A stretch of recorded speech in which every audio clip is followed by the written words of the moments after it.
Hello everyone, reporting live from my bunker in Sulphur Spring. Just kidding, but I hope you're doing well. This is obviously not my room. You can see the Minnie Mouse. This is my niece's room. Anyway, so this is chapter 6. My name is Caroline Campbell. I'm gonna be your teacher today. So I decided to make this kind of like a daytime talk show. Like, why not make this kind of fun? So this is my agenda. Today, we're going to briefly cover Chapter 6 as a whole. We're going to focus on my section 6.2, language can be an obstacle communication.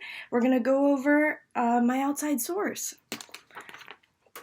Alright, previously, in Sumaya's video 6.1 we covered semantic rules, contextual rules,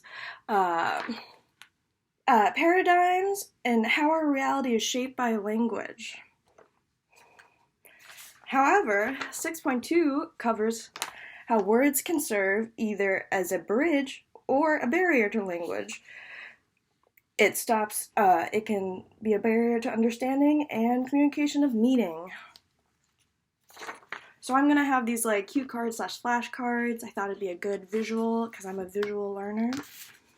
Our first vocabulary word for 6.2 is cliché. A cliché is a once clever word or phrase that has lost its impact through overuse. My example is groovy. It was a slang term usually used in the 70s and is now pretty corny. Alright, the next word is jargon. Jargon is an occupation-specific language used by people in a certain profession. My example is that I am a server, and when we are out or something, we say that we have 86'd it. So, say we're out of steak, 86 steak, no one can order it. Yeah. Alright, our next word is slang. Slang is the use of existing or newly invented words to take place of traditional words with the intent of adding unconventional, humorous, or rebellious effect. My example is jaunt. Jaunt is a Philadelphia slang term that can mean like thing. Like if someone wants you to pass you a pen, they'd be like, pass me that jaunt. Or you could be like, another slang term is like yo or what's the tea. Alright, moving on to sexist language. It uses gender as a discrimination factor. An example is when people say a woman could never be president because of her period. That is extremely sexist language. And boo, don't like that. Racist language is discriminating members of a certain ethnicity or race. An example of this is when racist people talk about a certain race or ethnicity and they say, you know how those people are? Super racist. Boo. A euphemism involves substituting an acceptable word for an offensive or controversial one that conveys this the same meaning. So when people say HE double hockey sticks instead of hell, or my example is when I went to Catholic school, we weren't allowed to say oh my god because it was against the rules, so they would tell us to say Jesus,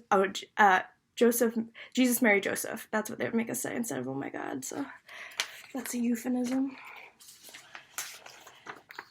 Doublespeak is the deliberate use of words to disguise or change meaning. So when people call something like a genocide, they call it ethnic cleansing. It's really just a genocide. They're just trying to, and a less dark one would be, we're making budget cuts, so we have to let you go instead of, you're fired.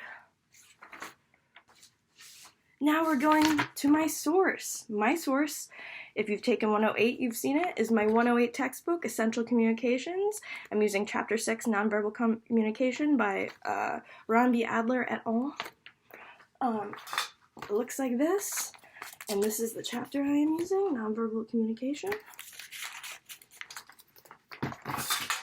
Important concepts from my source. Defines communication to include gestures, sounds, facial expressions, touch, clothing, and more.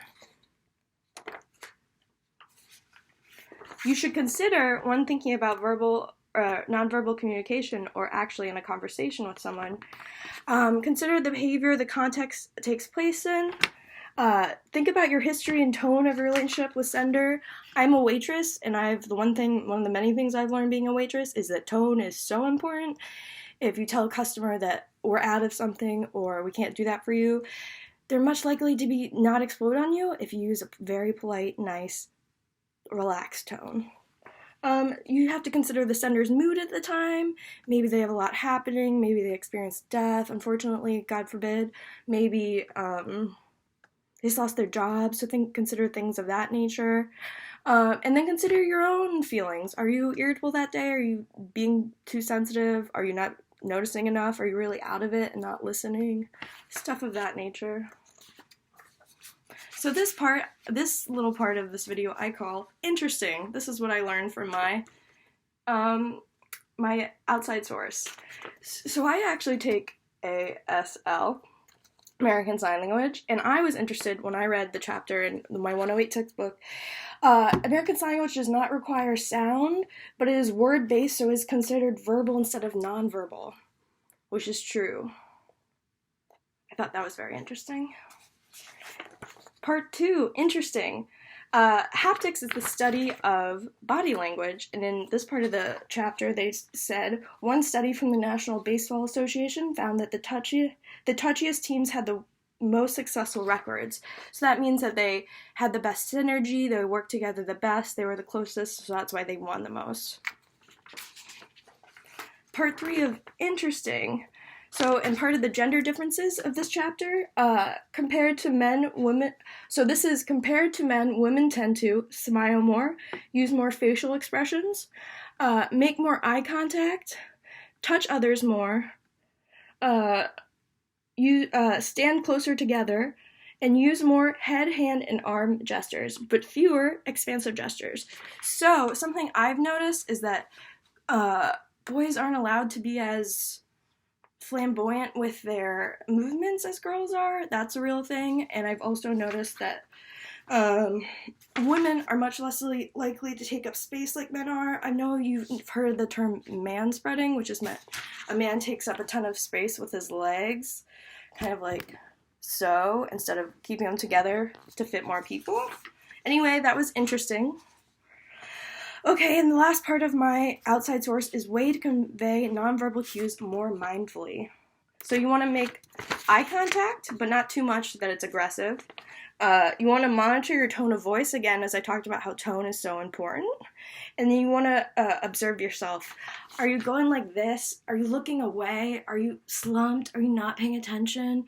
Are you like, what's another one? You like this?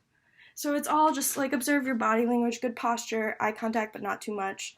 Look like you're paying attention, nod, that's important verbal cue. Yeah, and that's the end of my presentation. Thank you, and stay safe in these crazy times.